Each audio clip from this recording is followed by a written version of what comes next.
আমাদের বিক্ষোভ সমাবেশ কোনো দলের বিরুদ্ধে নয়। আমাদের এই বিক্ষোভ মিছিল নির্মমভাবে নিষ্ঠুরভাবে হত্যা করার বিরুদ্ধে সারা দেশে মিছিল কোনো দলের বিরুদ্ধে নয়।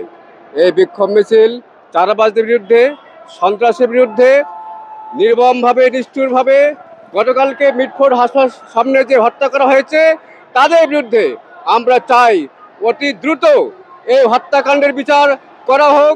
যারা সন্ত্রাসী কাজ করছে তাদেরকে গ্রেপ্তার করে বিচার আওতায় নিয়ে আসা হোক, এবং যারা চাঁদাবাজি করছে তাদেরকে গ্রেপ্তার করে বিচার আওতায় নিয়ে আসা হোক।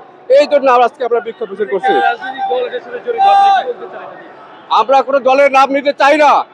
আমরা আমরা আমরা মনে করি কোনো সন্ত্রাসী, কোনো চাঁদাবাজি কোনো দলের হাতে পারে না। যে দলের হোক, যদি কোনো দল মনে করে তাদের দায়িত্ব তাদেরকে বহিষ্কার করা, এটা আমাদের বক্তব্য। শুধু বহিষ্কার নয়, আমরা চাচ্ছি দৃষ্টান্তমূলক শাস্তির আওতায় নিয়ে আসা।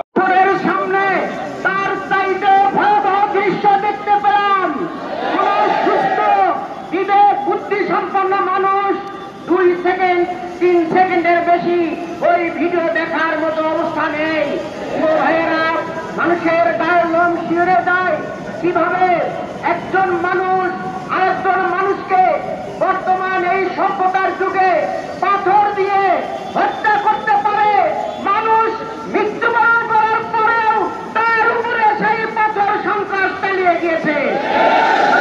এবং বন্ধুগণ, 17 বছরের আওয়ামী লীগের সেই নৃশংস হত্যাকাণ্ড, তাদের যেই সন্ত্রাসী কর্মকাণ্ড, তাদের চাঁদাবাজি, তাদের ধর্ষণ, এই সকল ইতিহাস আবারও আমার 1 বছর যাবৎ দেখতে পাচ্ছি।